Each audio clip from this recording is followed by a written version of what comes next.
Bonjour à tous et bienvenue, nous sommes maintenant le mardi 6 février, il est 8h30 et c'est l'heure de Bonjour CAC 40 et DAX 30. Je vous invite tout d'abord à consulter les avertissements liés au risque. Bonjour Bernadette, bonjour Daniel, bonjour Mathieu. Alors si vous avez des questions, bien sûr, n'hésitez pas à me les poser dans le chat. Quelles sont les nouvelles économiques attendues pour aujourd'hui? Alors on va voir qu'aujourd'hui, dès 9h30, on a des données en provenance de l'Allemagne, avec notamment l'indice PMI relative à la construction. Ensuite, c'est assez calme pour la matinée, comme vous pouvez le voir, une absence assez importante donc de données. On retrouve uniquement cet après-midi du côté déjà du Canada à 14h30 la balance commerciale, toujours 14h30 cette fois du côté des États-Unis. On aura aussi cette même donnée, la balance commerciale. On retrouve aussi en plus à 14h50 le discours de la Fed avec Boulard. On retrouvera enfin le Canada une fois de plus à 16h avec l'indice PMI SA IV, notamment toujours à 16h côté américain l'indice de l'optimisme économique ainsi que l'offre d'emploi. On retrouvera notamment à 20h30 le changement de stock de l'huile brute API. Et enfin, du côté de la Nouvelle-Zélande, le NZD, 22h45, assez tard dans la journée, on aura le taux de chômage et la variation de l'emploi en glissement trimestriel. Alors, vous voyez bien, ce matin, pas beaucoup de données. Et nous avons en revanche cet après-midi beaucoup de données, notamment donc sur les paires qui vont être reliées au Canada, la Nouvelle-Zélande et aux États-Unis, pardon. Donc à surveiller au cours de cet après-midi. Alors première question, Bernadette, pas de son, suis-je la seule? Alors, si vous pouvez me confirmer que nous avons bien du son. Oui, Daniel confirme qu'on a du son.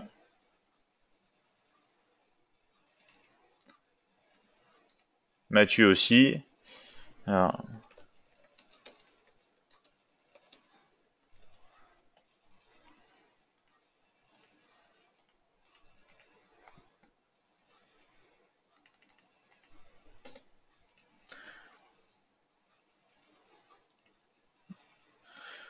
d'accord.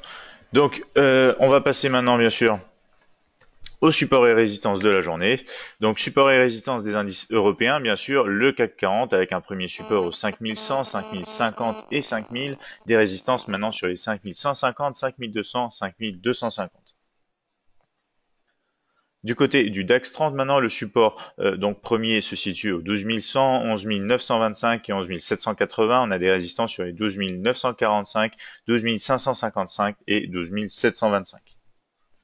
Maintenant, du côté du FTSE 100, du côté donc de l'indice britannique, le premier support est aux 7100, 7000, 6935, résistance à partir des 7150, 7220 et 7280.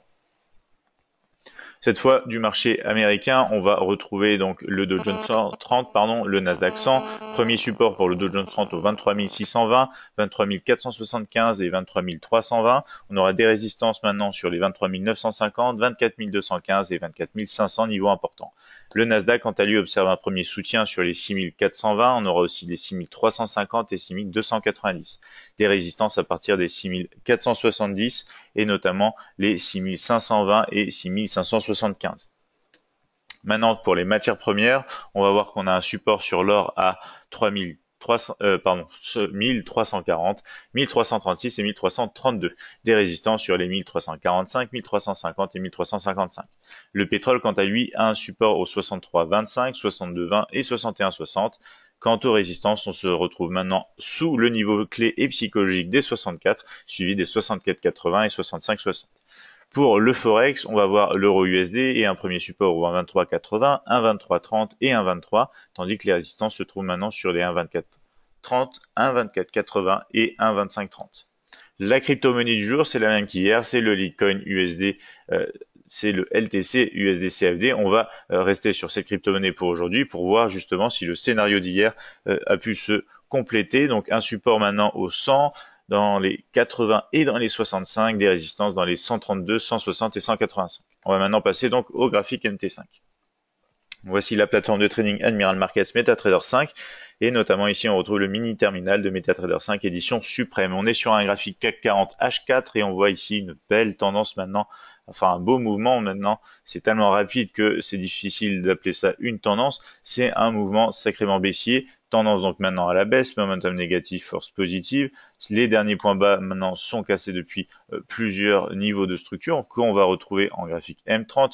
Donc ici, on va zoomer un petit peu pour voir un peu plus. Donc les derniers points bas sont cassés bien sûr, hein. On retrouve ici donc un mouvement direction le support des 5050 sur lequel on a stoppé net et on a retourné donc les négociations à la hausse. Pour l'instant, on est même repassé au-dessus des 5100, donc on peut s'attendre à même un mouvement correctif plus haut, hein, en direction des 5150, même des 5200. On a un niveau de structure apparent sur la partie de notre écran ici jusqu'au 5285 environ, donc on peut s'attendre à un mouvement de retracement. On va passer donc de ce graphique en M30 baissier, momentum négatif et force positive, tout simplement à un graphique M5 dans lequel on va retrouver ici plus de détails et on va voir donc ici l'ouverture avec un gap baissier directement comblé quasiment.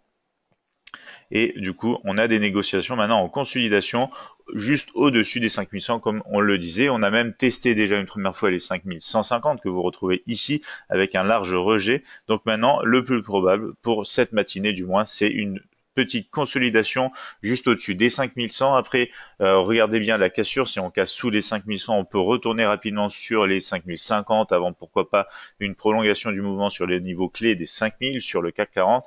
Et si en revanche on casse à la hausse, ce sera un mouvement de correction dans une tendance baissière. Soyez un petit peu plus vigilant. Et notamment des tests pour les 5150, 5200 à attendre sur le CAC 40. On passe maintenant sur le DAX 30. C'est un peu le même principe, un large mouvement baissier. On a cassé des niveaux très importants sur ce graphique journalier, notamment avec les 13 200 dans cette zone. On est sous les moyennes mobiles. On est dans une configuration de moyenne mobile d'ailleurs qui commence à se retourner et on a un large rejet ici pour l'instant des zones de structure qu'on va retrouver sur un graphique horaire. Donc ce graphique bien sûr est baissier, momentum négatif, force positive. Les derniers points bas ici ont été cassés il y a de cela maintenant pas mal de temps. Sur le graphique horaire, voici ce que ça donne. On a formé ici tout simplement sur les 11 780 un double bas qu'on va retrouver si on zoome un petit peu ici. Voilà, juste ici, vous voyez la formation d'un double bas. Donc, figure de retournement. Maintenant, on a pas mal corrigé. On a même eu ici, à l'ouverture, un gap un petit peu haussier. On est passé au-dessus des 12 100. On est maintenant sur le test de la résistance des 12 345 et on rentre notamment dans ce nuage des moyennes mobiles sur ce graphique horaire donc à la baisse comme je vous le disais. On passe en M15 pour plus de détails et on va retrouver donc ici tout simplement on va retrouver des négociations qui sont en train de tester donc les 12 345 possibles zones de consolidation après un mouvement correctif suite à une large baisse. Vous retrouvez ici le double bas qui a été formé sur le graphique horaire. On l'a ici avec un peu plus de détails, même si du coup on n'a pas forcément la même image identique, mais c'est bien le même double bas. Donc comme je vous le disais maintenant, on est en test des 12 345, donc possible rebond baissier sur le support, enfin en direction du support des 12 100 suite donc à ce mouvement correctif. Si on passe au-dessus suite à une petite consolidation, on pourra aller rechercher même les 12 555 qui serait un mouvement de retracement dans le cadre d'une tendance plus large.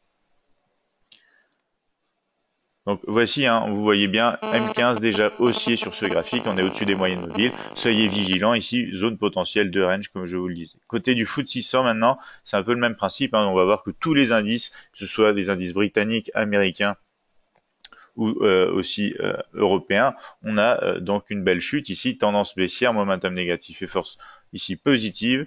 On va retrouver donc plus de détails en graphique horaire qui nous donne ici aussi quasiment la formation d'un double bas. On l'a pas eu exactement, mais on a eu un rebond donc dans cette zone de support entre les 6935 et les 7000. 7000 c'est un niveau clé bien sûr.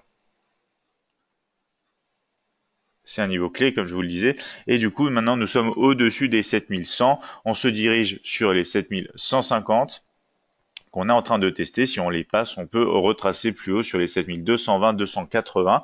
Et en revanche, si on repasse en dessous, on peut aller retester cette zone ici, tout simplement cette zone de support sur le FTSE 600. Indice américain, comme vous le voyez, c'est le même principe. On a même cassé à la baisse le canal haussier journalier. On est en tendance baissière maintenant sur ce graphique. Tout simplement journalier, momentum négatif, force positive. Graphique horaire, on a cassé beaucoup de niveaux de structure et on a formé ici encore un double bas entre les 23 320 et les 23 475. Donc maintenant, on retrace un petit peu, c'est normal, direction la résistance des 23 950, pardon. Donc pour l'instant, c'est le mouvement attendu. On s'est même approché. On a généré pour l'instant un haut sur les 23 880. Une fois qu'on aura touché ce niveau de résistance, on peut s'attendre à un mouvement donc de rebond baissier, puisque c'est une résistance. Donc on pourrait revenir maintenant sur les 23 620 suite au rebond de la résistance attendue des 23 950. Donc de toute façon, on va voir ça cet après-midi ensemble au cours de notre séance de trading live en direct. On va trader les indices américains et notamment le DAX 30. Donc on pourra retrouver cette analyse au cours de cet après-midi. Pour le Nasdaq 100, même principe, on casse le canal aussi journalier à la baisse. Le graphique est encore pour le moment en tendance haussière puisqu'on n'a pas cassé et clôturé en dessous de certains points de structure. Le momentum ici est négatif et la force est positive. Les derniers points bas ont été cassés juste ici, qui correspond avec la cassure du canal haussier journalier. Donc graphique horaire, maintenant on retrouve ici tout simplement. Voilà, on retrouve ici donc un mouvement correctif. Mouvement correctif, on va zoomer un petit peu pour voir plus de détails. Suite ici encore donc à la formation d'un double bas, donc je vous le souligne ici encore avec un triangle, rectangle. Donc formation d'un double bas. On est maintenant en direction et test qu'on a déjà quasiment atteint sur les 6470. Si on repasse sous ce niveau de support des 6420, on peut se retourner direction les 6350, mais après la formation du double bas, on peut s'attendre à aller un petit peu plus haut avant de reprendre la tendance de fond à la baisse. Et du coup, on pourrait toucher d'abord les 6470 et 6520. On verra ça, comme je vous le disais, cet après-midi. Du côté de l'or, on a toujours ce graphique haussier, momentum et force positive sur un graphique journalier. On a rebondi pour l'instant sur la moyenne mobile exponentielle 20. Et on va voir du coup en graphique horaire nos niveaux de structure. Comme vous le voyez ici, on s'est arrêté directement sur la résistance des 1345, un niveau qui marche plutôt bien comme vous le voyez. Et pour l'instant, on est en mouvement correctif direction les 1340. Donc arrivé une fois sur les 1340, qui est un niveau de support, on peut s'attendre à un rebond et peut-être un retest des 1345. Si jamais on casse avant d'avoir testé donc ce support les 1345, un niveau de résistance, on pourrait directement se diriger sur les 1350. Pour l'instant, vous voyez bien, on se rapproche tout simplement donc du support central, quasiment proche aussi du niveau médian entre les derniers points haut et bas, ici situé sur les 1341. Du côté maintenant du pétrole, on est repassé sous les 64,80, c'était quand même un niveau assez important. On est quand même encore à la hausse, on n'a pas cassé certains niveaux comme vous le voyez ici. Donc le momentum est quand même négatif et la force positive. Le graphique horaire, voici ce que ça donne. À l'approche du support des 63,25, on a commencé à corriger un petit peu. On va peut-être se diriger d'ailleurs sur cette résistance maintenant des 64,00. Donc mouvement attendu, un rebond d'abord baissier quand même sur les 64 puisque c'est une résistance intéressante pour aller visiter maintenant les 63,25. Si jamais on a un mouvement plus haut, ici on pourrait quand même aller tester les 64,80 avec une belle zone de structure que vous retrouvez notamment ici qui pourrait donner de belles occasions pour rentrer à la baisse. Mais faites attention, la tendance en journalier est quand même restée un petit peu positive, donc c'est encore un petit peu confus maintenant pour le pétrole. On va voir ce que ça donne au cours de la séance. On passe au marché Forex, on a la paire Euro-USD ici en graphique journalier, toujours à la hausse, momentum positif et force positive. Ici, on est en train de rebondir un petit peu sur les niveaux de structure précédents qu'on va retrouver donc en graphique ici horaire. Vous voyez bien, on avait deux zones favorites pour un rebond, deux zones de support favoris. Donc ici, première zone sur les 1,2330, deuxième zone sur 1,2380. On avait atteint ici même la deuxième zone, donc c'est-à-dire les 1,2330. Ici, on a quasiment touché cette zone avant de repartir, donc c'était un petit peu même au-dessus. Sur les 1,2346, on a été jusqu'au 1,2350 niveau clé et on est rebondi. Donc ici, si on a une confirmation d'un rebond positif, on peut se retourner maintenant sur les 1,2430 avant, pourquoi pas, une reprise véritable de cette tendance de fond, direction les 1,2480. Si jamais on repasse sous les 1,2380, direction cette fois donc les 1,2330, soyez vigilants puisque c'est une zone intéressante pour des rebonds par rapport au moyen long terme. Et en revanche, si on casse les 1,2330, cette fois ce sera les 1,23 et les 1,2265 en vue. Donc pour l'instant, on est en train donc d'essayer de repasser au-dessus de cette zone de support. Donc mouvement quand même favori. Ici, direction les 1,2430. Si on a confirmation au-dessus, notamment ici des points sur les 1,2398, donc plutôt les 1,24 niveau psychologique. La crypto-monnaie du jour, donc comme je vous l'ai dit, c'est le LTC USD-CFD, le Litecoin, et on va voir donc des mouvements successifs à la baisse comme on avait étudié hier. On est sur un graphique journalier donc baissier, momentum négatif et force positive. Le graphique H4 nous montre donc la troisième étape de cette baisse en termes de cassure d'oblique haussière. Donc comme vous voyez, une première ligne de tendance à la hausse cassée, deuxième et troisième petite ligne de tendance haussière cassée à la baisse qui confirme donc la relance baissière tout simplement du Litecoin. On a ici un graphique H4 donc baissier, le graphique horaire est aussi baissier, momentum négatif et force positive, et comme vous le voyez, le niveau des 132 a lâché, devenant maintenant donc résistance, on se dirige sur le support des 100, c'est quand même un niveau important, niveau clé, donc on va voir comment la crypto-monnaie Litecoin réagit à ce niveau. Si jamais on casse, on va pouvoir tout simplement continuer le mouvement direction la zone de résistance des 80 et des 65, voir si cette fois donc on a une zone de consolidation qui s'installe dans cette zone de support avant de se retourner, de repartir à la hausse potentiellement. Donc ici, poursuite à la baisse pour l'instant du Litecoin. Les acheteurs, faudra qu'ils restent patients et attendent des retournements sur ce type de graphique horaire pour jouer un scénario plus long terme à la hausse. Mais pour l'instant, tout indique la poursuite de la baisse, direction donc le niveau des 100, des 80, des 65 potentiellement. Donc, si vous avez des questions, profitez des dernières minutes pour me les poser. En attendant, si vous souhaitez vous abonner à notre chaîne YouTube, vous pouvez bien sûr retrouver des tutoriels de trading gratuits ainsi que des stratégies Forex intéressantes. Vous avez notamment notre site internet admiralmarkets.fr où vous pouvez retrouver plus d'informations. Donc si nous n'avons pas de questions, on va s'arrêter là pour cette séance d'analyse. C'est Bonjour CAC 40 et DAX 30. Vous pouvez retrouver donc tous les matins à 8h30 des épisodes d'analyse hebdomadaire. Vous voyez bien, on analyse les marchés américains, européens, le Forex et notamment une crypto-monnaie. Donc je vous invite à nous retrouver chaque matin pour une nouvelle analyse. Bonjour CAC 40 et DAX 30. D'ici là, je vous souhaite à tous une bonne journée, un bon trading et bien sûr, on se retrouve cet après-midi pour une séance en direct avec Admiral Markets. Bonne journée à tous.